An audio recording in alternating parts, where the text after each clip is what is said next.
Olá, pessoal. Eu me chamo Natália. Daqui a pouco você vai conhecer a professora Tainara também. Nós somos da residência pedagógica e eu trouxe aqui um tema muito interessante, que é a gravidez, o parto e o aborto. Bom, a gravidez, ela se inicia a partir do encontro de duas células sexuais, feminino e masculino, nos ovários da mulher. Então, uma célula sexual feminina é um ovócito e uma célula sexual masculina é o espermatozoide. Aqui ao lado, você vê um ovócito cheio de espermatozoide. E quando um deles entra, é o nome de fecundação. Só que, a partir do momento que ele é liberado na tuba uterina, que é aqui, ó, ele se transforma em um óvulo, que é um ovócito fecundado, né? Após isso, ele começa um processo de divisão celular. Então, o que seria primeiro um zigoto, uma célula-ovo, passa a ser 2 células, 4 células, 8 células e assim por diante até chegar no útero. Quando ele chega no útero, ele tem um processo de implantação no endométrio. Endométrio é um tecido interior do útero que mais para frente vai dar a origem à placenta. Esse processo de implantação do embrião no endométrio é chamado de nidação. E nesse caso, é aí que ele começa a se diferenciar e a se desenvolver. Também existe um tipo de gravidez que é a ectópica ou tubária. Esse tipo de gravidez acontece aqui na tuba uterina da mulher. O embrião não chega ao útero.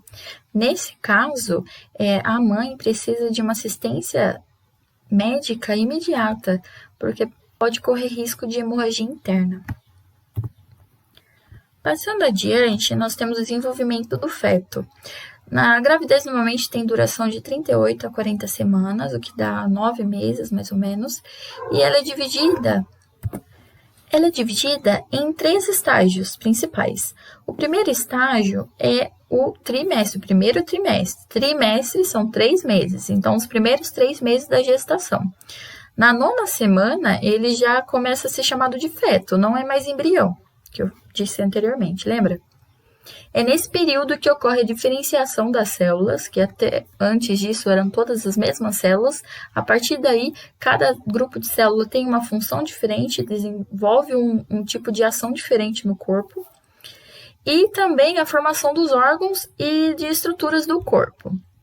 Aqui praticamente todos os sistemas já foram formados e também no primeiro trimestre aqui ocorre a diferenciação dos sexos. É possível identificar se o feto pertence ao sexo masculino ou feminino. No segundo trimestre, ele começa a se movimentar já. E aqui no terceiro trimestre, acontece o desenvolvimento do pulmão e do sistema nervoso. E o feto já não consegue se mover tanto, porque não sobra tanto espaço assim para ele se desenvolver, né? Então, aqui é a diferença dele ao quase feto. E aqui já quase para nascer. Nós temos os anexos embrionários. Eles são estruturas responsáveis pela proteção e nutrição do embrião até o nascimento dele. E a gente vai ver aqui nessa imagem alguns mais relevantes, tá? Então, tem a placenta aqui na imagem. Ela se forma no começo da gestação, está ligada à mãe. E é por esse anexo que o oxigênio e os nutrientes são transferidos para o feto, para o bebê dela. E é também por ele que saem as excretas produzidas pelo feto para a mãe. O cordão umbilical. O cordão umbilical é a ligação entre o bebê e a placenta. Então, ele é composto por veias e artérias e é nessa estrutura que ocorrem as trocas gasosas. Também é muito importante falar da bolsa amniótica. A bolsa amniótica cobre todo o bebê. Ela é uma membrana que envolve a cavidade amniótica. Essa cavidade é preenchida por um líquido de água e mais algumas substâncias que protegem o feto de choques mecânicos ou de movimentação brusca que a mãe tenha. e também impede com que o feto fique seco. Ela proporciona, essa bolsa amniótica, ela proporciona um local confortável para o bebê nascer e se desenvolver. Aqui, só para vocês colocarem o nome, a imagem, tá? A placenta, parte materna, conectada ao cordão umbilical, e o cordão umbilical, daqui até a placenta, é a parte fetal, composta por artérias e veias que se conectam à placenta. É aqui que dá origem ao umbigo. Se você já vê aqui. Agora, vocês ficam com a Tainara e vão saber um pouquinho mais sobre o parto e o aborto, tá bom? Agora, então, que nós já falamos sobre a gravidez, vamos abordar um pouquinho o parto. Como eu sei que essa criança está pronta para nascer? Tudo começa com as contrações. As contrações no pré-parto, né, antes um pouquinho do bebê nascer, elas são mais fracas, né, são menos intensas e ocorrem no intervalo de tempo maior. Então, elas demoram mais a acontecer entre uma e outra. É importante dizer que essas contrações elas são ritmadas, então elas acontecem num intervalo de tempo bem específico, tipo em 2 horas, em 1 hora, e vai diminuindo aí esse tempo.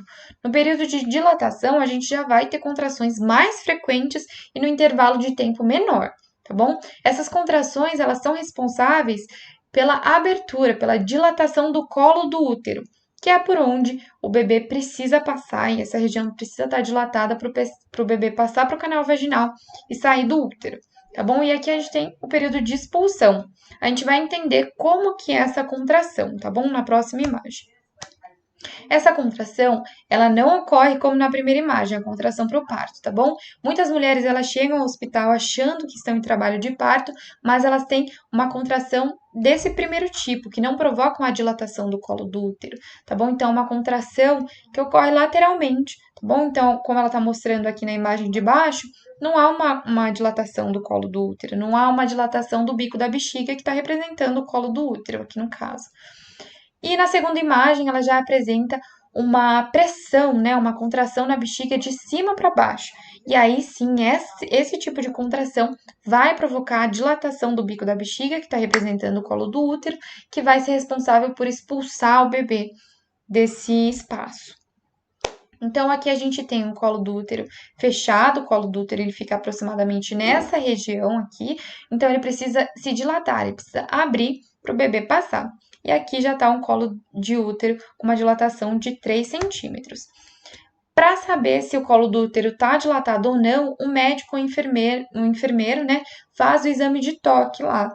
E esse exame de toque é o exame que vai mostrar para o médico se esse colo do útero está dilatado ou não. E dependendo da dilatação, vai mostrar aí se o bebê está pronto ou não para nascer. E aí, com o colo do útero dilatado num tamanho, né, ideal, o bebê vai nascer sempre a cabeça primeiro, tá bom? Porque ele sofre uma rotação lá no útero, né? E essas contrações, elas continuam até a expulsão da placenta. Aí cortou o cordão umbilical do bebê, o bebê começa, então, a respirar por si só, né? E começa também a ter o seu sistema digestório aí sendo modificado, se transformando com a amamentação. Aqui são duas estruturas utilizadas para quem tem mais dificuldade no parto, né? No parto normal, que é o fórceps e a extração a vácuo. Mas essas técnicas são muito ruins e podem causar dor, né, e sofrimento na mulher e também podem machucar o bebê. Então, não é muito utilizado, não é muito indicado. Temos também aqui a cirurgia cesariana, que vai ser uma incisão, um corte ali no abdômen para a retirada desse bebê, né? Para as mulheres que têm mais dificuldade de ter parto normal ou têm algum fator de risco, vão realizar a cirurgia cesariana, em que o bebê é tirado a placenta também, cortado o cordão umbilical, tudo ocorre como na cirurgia normal, tá bom? Aqui já que a gente falou, né, sobre o parto, vamos também falar sobre o aborto. O aborto ele pode ser natural e espontâneo, mas ele também pode ser provocado.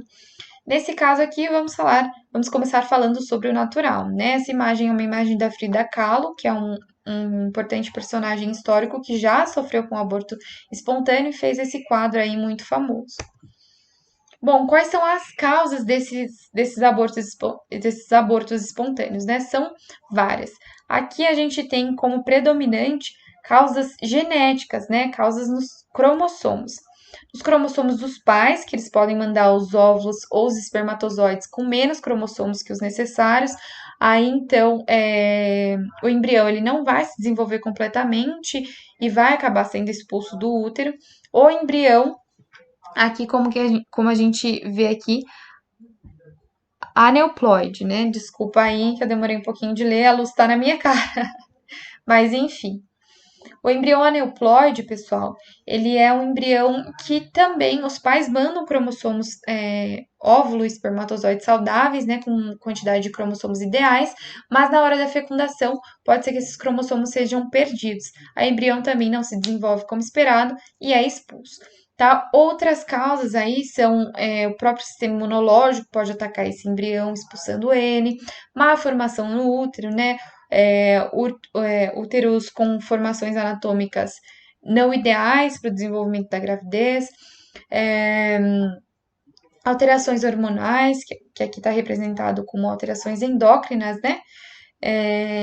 Além disso, tem também o fator de tabagismo, de idade, de doenças, né? Como infecções, por exemplo, a toxoplasmose, como ovários policísticos, né, que a mulher vai apresentar aí cistos no ovário, que podem também interromper essa gravidez.